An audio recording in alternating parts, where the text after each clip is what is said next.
Hey, welcome to my informational session.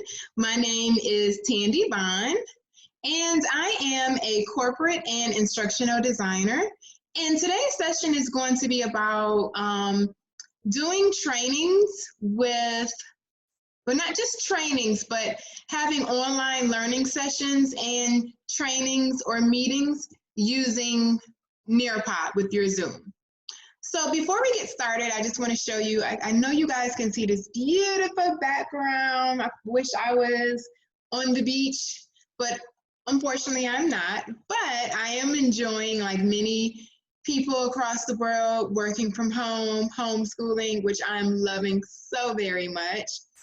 But this is a background that Zoom provides called virtual backgrounds. You can find that by clicking, if you download the Zoom app, you can find that by clicking on your profile picture. Once you click on your profile pictures, you're gonna click on settings and then click on virtual backgrounds. And so I'll do a separate tutorial on that later because I would love to show you how to add other images outside of Zoom into your background. And so here, this is my home office. So today's purpose is to show you ways that you can use other tools, such as Nearpod, which I'm featuring today, on how to enhance your online learning sessions, your meetings, whether you work in a corporate setting, whether you work from home or in an educational setting. So what I'm going to do today, I'm going to go ahead and share my screen with you. So one moment. And so here I'm already in Nearpod. So Nearpod is a wonderful tool that I used when I was a classroom teacher. I'm not sure if I mentioned it already, but I am a new corporate instructional designer. I guess you can say new. I started this new career October of 2019. Prior to that, I was in education for 15 years, 3 years in private nonprofit, and also 12 years in public school education, where I spent time as a classroom teacher, an EIP teacher, an instructional designer, and instructional technology specialist. I was a consultant for the state. I also did a little bit of, I was a grant project director for the U.S. Department of Education grants. So I had a little bit of a variety in education. So to make this switch, it had to be something that was closely related to education, and that's what instructional design does for me. So the purpose of this informational session is to show you how you can incorporate Nearpod into your Zoom sessions, whether you're trying to teach a group of students or whether you're trying to train your staff, whether you're in a corporate setting or an educational setting, but also if you work from home. So this is a great tool to use. So before we get started, you can do this with me. So what I did was I went to my iPhone and I downloaded the Nearpod app, okay? And here I'm in nearpod.com, and I've created several resources in here. And I'll create I guess I can do that now. Let's do. So I'm going to click on my library, which I'm already in. And in my library, I have several resources that I have created. Some of these are resources that are already built into Nearpod's library for you. Let's see if I can move some things around on my screen so that I can further walk you through. So let's see. I'm going to click off of that for a minute. Let's see. I'm going to click in Create. It says, okay.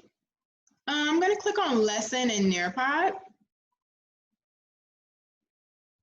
And then here is how you can create lessons from scratch. And I'll show you this. I'll do another video, hopefully today. If not today, tomorrow. I'll do another video on how you can create lessons in Nearpod. But just for the sake of time, I am a mom. I do work from home. So after 5, I am rushing to spend as much time as I can with my children, since my time with them is limited from me working from home, glued to my laptop, and also having to stop frequently to do mini lessons for them.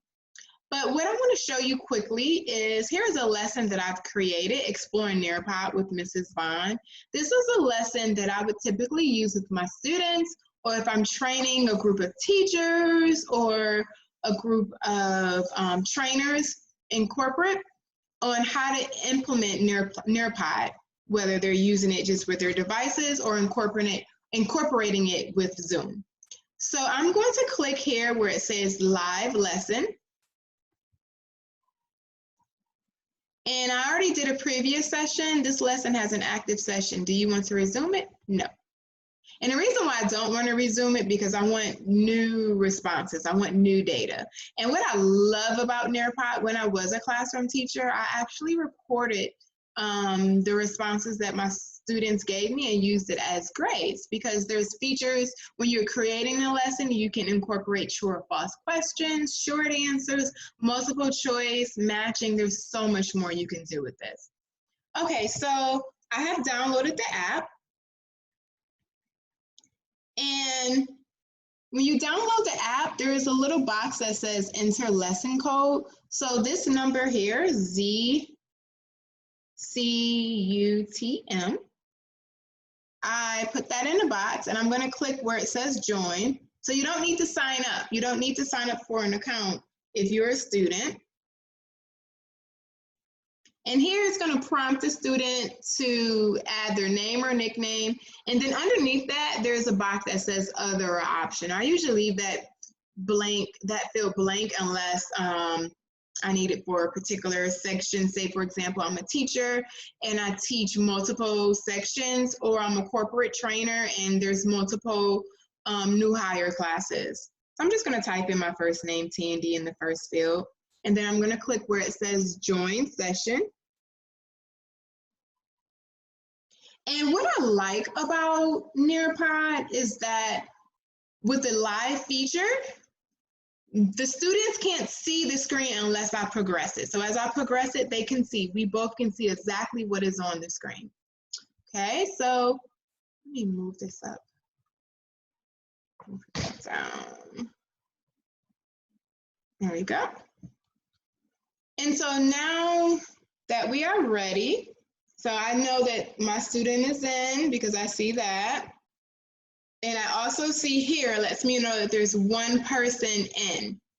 So I'm going to advance the slides by clicking on the right arrow. And so once I advance the slide, my student should be able to see it. Usually it doesn't take this long for the slide to advance. There we go. So they see exactly what I see, environmental science, landfills. So this was an activity that I did with my, last year I was an EIP teacher. So that's an early intervention program teacher. Basically you work with those students who need additional assistance academically. So I would teach them in small groups between 3 students and 10 students. So I would teach them in small groups to help push them along their academic journey if they were struggling or just needed a gentle push.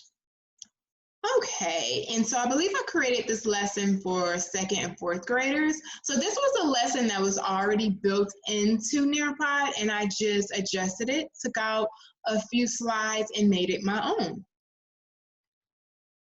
And so it says, let's get started. And what I love about this is, for me, informal feedback, informal observations for me to see exactly what my students need. So for example, it says, today we are going to explore 2 landfills to understand the impact of human activity on the environment. As you explore, ponder this question: how do you think this garbage impacts the earth? And so from their responses, it helps me to fully understand, what do they already know about landfills? So you are activating their prior knowledge. So this can be a good activating strategy, that hook to get your students in. So now they're starting to wonder, what are we going to be learning about today? It kind of brings up that anticipation of what's going to happen next. Okay. And so now I'm going to advance the screen so that my students can see the next activity. So it says this slide is a collaborate board. Would you like to approve student comments before they are posted? So typically in a larger group setting, well, it all depends on your group of students or the type of new hires that you have. So I'm just going to click no. So if it's a large group, I may not have time to go through each response. And also, that's where you go through your expectations at the beginning of class, which you can and cannot post. So the question here says, what are some things that you throw away? Mrs. Vaughn wants you to work with your classmates to discuss this question. And so within inside of Zoom, there is a chat feature where they can start discussing with one another. So they can find their classmate's name, select them, and ask them questions. And then they can kind of collaborate and discuss, you know, kind of help each other out. Or what are some things that you throw away? So on my phone, in this field, I'm going to type in some things that I throw away. So I throw away paper towels. Okay, and so I typed in paper towels, and now I'm going to click right here, post. And as you can see, my response comes up. And what I love about this feature is that you can see all of your students at once. If I notice that Mary or Sean or Michael are not participating, I can write notes down on a sheet of paper or in my online logging system and make notes and ask them, you know, I really need your feedback. And what I love about this too is that it provides that opportunity for those students to participate, especially the ones who are shy or that new hire who is a little bit hesitant about saying what they know or what they don't know. Okay, so let's advance to the next screen. So I'm advancing to the next screen. And then your students will see that. You see that? Time to explore. So I'm going to advance again. And I didn't touch anything on my phone. You notice that? And what I love about this, my students, this was one of the, if they knew that the iPads were out, they knew, oh my goodness, Mrs. Vaughn is going to do some VR. I used to be called Mrs. Green before I got married, so I was about to say Miss Green. But they would say, oh my goodness, Mrs. Vaughn is about to do some VR, some virtual reality. So they can stand and just move it all around to get a closer view. And if you can see, I can use my mouse on my laptop to get a closer view. This is a great way to hook your students and to go deeper into your lessons. Okay, I'm going to advance that screen. We're on another example of what a landfill would look like. I'm going to advance that screen.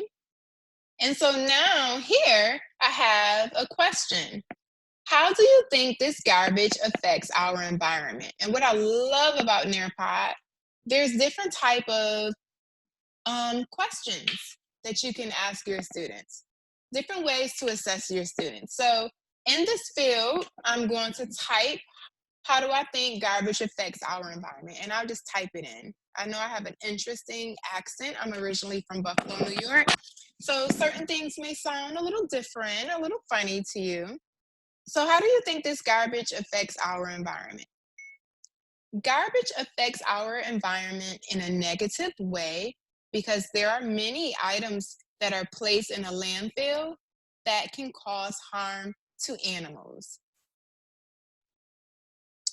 And so I selected my response, and it may not be the right spelling because I did type in my response. So let's see. There we go. And here's another feature that I love. So whether you're teaching a new hire class or you're teaching your wonderful students via Zoom, you can click on share.